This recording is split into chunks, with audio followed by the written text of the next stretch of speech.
आजची रेसिपी असणार आहे तांदूळ व मिश्र डाळींचे अप्पे। अगदी पारंपरिक पौष्टिक अशी ही रेसिपी आहे। त्याचबरोबर आज आपण ह्यामध्ये इनो, सोडा किंवा पोहे कशाचाही वापर न करता पण तितकेच जाळीदार आणि छान कुरकुरीत असे अप्पे कसे करायचे ते बघणार आहोत।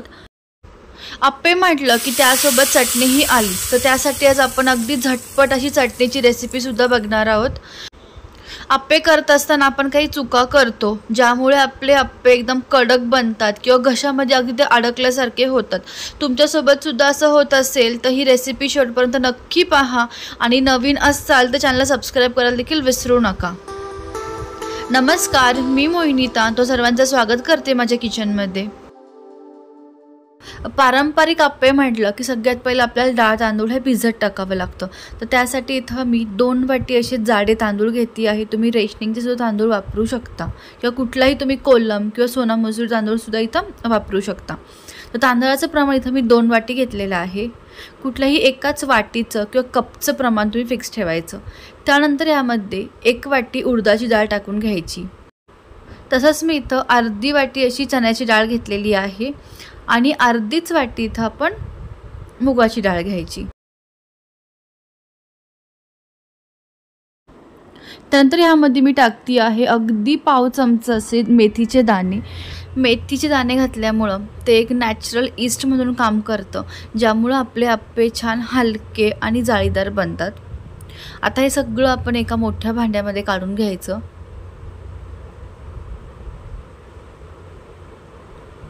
त्यानंतर ह्यामध्ये आपण पाणी घालून 2 ते 3 पाण्याने स्वच्छ हे डाळ तांदूळ धुवून घ्यायचं आहे। तांदळाला आणि उडदाच्या डाळीला बऱ्याच प्रमाणामध्ये पावडर असते, म्हणून शक्यतो 3 ते 4 पाण्याने स्वच्छ हे सगळं धुवून घ्यायचं।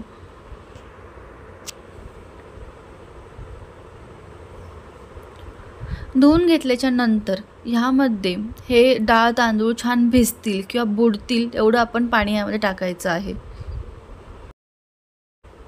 आता हे भिजवून घेतलेले डाळ तांदूळ आपण 4 ते 5 तासांसाठी भिजत ठेवायचे। 4 ते 5 तास डाळ तांदूळ छान असे भिजल्याच्या नंतर ह्याची आपण मिक्सरमधने एकदम बारीक फाईन अशी पेस्ट वाटून घ्यायची आहे। आणि जर का पाण्याची गरज वाटलीच तर आपण हेच पाणी वापरायचं आहे डाळ वाटण्यासाठी। तर मिक्सरचं भांडं घेऊन त्याच्यामध्ये आपण हे डाळ तांदूळ काढून घ्यायचं आणि ह्यामधलंच पळीभर असं पाणी मी हे डाळींवर टाकून घेते आणि मिक्सरमधनं एकदम छान याची बारीक अशी पेस्ट वाटून घेणार आहे। तर इथं मी मिक्सरमधनं ह्याची एकदम बारीक अशी पेस्ट ही वाटून घेतलेली आहे। तुम्ही ते बघू शकता, जसं आपण इडली डोस्यासाठी मिश्रण करतो अगदी त्याच पद्धतीने हे मिश्रण मी वाटून घेतलेलं आहे। आता हे सगळं मिश्रण किंवा हे पीठ आपण एका मोठ्या भांड्यामध्ये काढून घ्यायचं।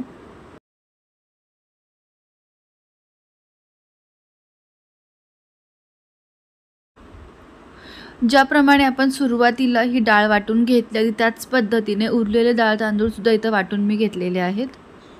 तर ते सुद्धा आपण त्या भांड्यामध्ये काढून घेतले। त्यानंतर मिक्सरच्या भांड्यामध्ये मी थोडंसं अर्धा वाटी पाणी घालून घेतलं आणि ते पाणी सुद्धा आपण ह्यामध्ये टाकून घ्यायचं। आता हे पीठ आपण 5 ते 7 मिनिटांसाठी व्यवस्थित फेटून घ्यायचं। अशा प्रकारे फेटल्यामुळे त्याच्यामध्ये एअर तयार होते आणि अप्पे छान हलके तयार होतात। तर इथं असं हे पीठ मी छान फेसून घेतलं। त्यानंतर ह्यावरती झाकण लावून आपण हे पीठ 10 ते 12 तासांसाठी आंबट ठेवायचं आहे किंवा फर्मेंट करून घ्यायचं आहे। तसं तर आपण ह्या पिठाचे लगेचच अप्पे बनवायला घेऊ शकतो, पण ते अप्पे छान हलके आणि जाळीदार तयार होत नाहीत। दुसऱ्या दिवशी छान सकाळ झालेली आहे। तर इथं असं आपण हे पीठ बघू शकता, किती छान ते फुललेलं आहे। अगदी डब्याच्या बाहेर हे पीठ येते, पण काही हरकत नाही आहे। व्यवस्थित छान जाळी अशी आलेली आहे पिठाला आणि ह्यामुळेच आपले अप्पेसुद्धा छान हलके तयार होतील।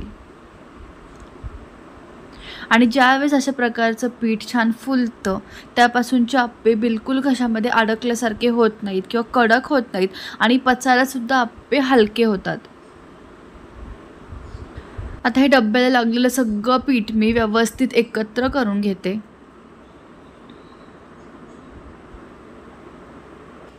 आता या पिठामध्ये मी टाकून घेते आहे 1.5 चमचा अद्रक लसूण आणि मिरचीची पेस्ट, तुम्ही हवं तर अद्रक लसूणची पेस्ट आणि मिरचीसुद्धा कापून घालू शकता। त्यानंतर 2 मीडियम साईजचे कांदे असे छान बारीक चिरून घालायचे। तुमच्या आवडीनुसार तुम्ही आणखीन ह्याच्यामध्ये भाज्या घालू शकता। कोथिंबीर टाकून घेतलेली आहे।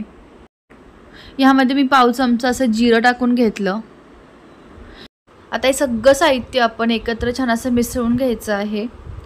तुम्हाला जेवढे आप्पे बनवायचेत तितकंच पीठ तुम्ही दुसऱ्या एका वेगळ्या बाउलमध्ये काढून घेऊ शकता आणि तेवढ्याच पिठामध्ये फक्त तुम्ही भाज्या किंवा कांदा कोथिंबीर हे घालून घेऊ शकता। पण आज मी या संपूर्ण पिठाचे आप्पे बनवून घेणार आहे।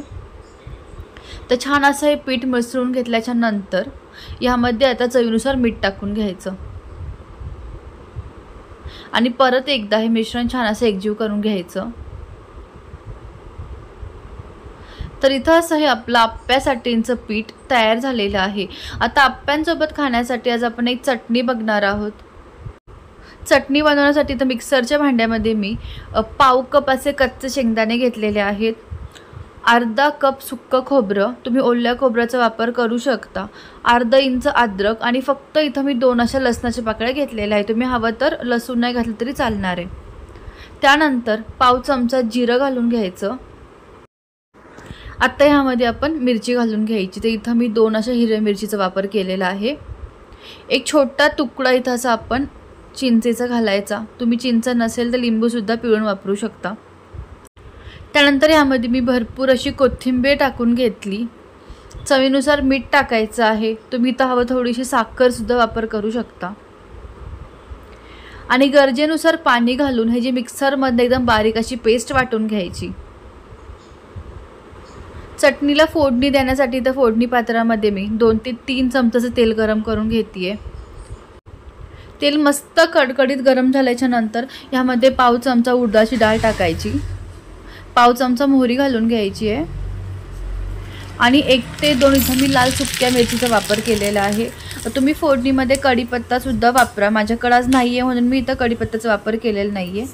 आणि अशी तयार फोडणी आपण बनवून घेतलेल्या चटणीवरती घालून घ्यायची। तर इथं अशी आपली अगदी साधी सोपी अशी चटणी तयार झालेली आहे। तसं तर तुम्ही आप्पे हे कुठल्याही सॉस बरोबर किंवा दुसऱ्या कुठल्याही चटणीसोबत खाऊ शकता, पण जर तुम्हाला ही रेसिपी आवडली तर नक्कीच या चटणीची रेसिपी फॉलो करा। त्यानंतर आता आपण आप्पे करायला घेऊ।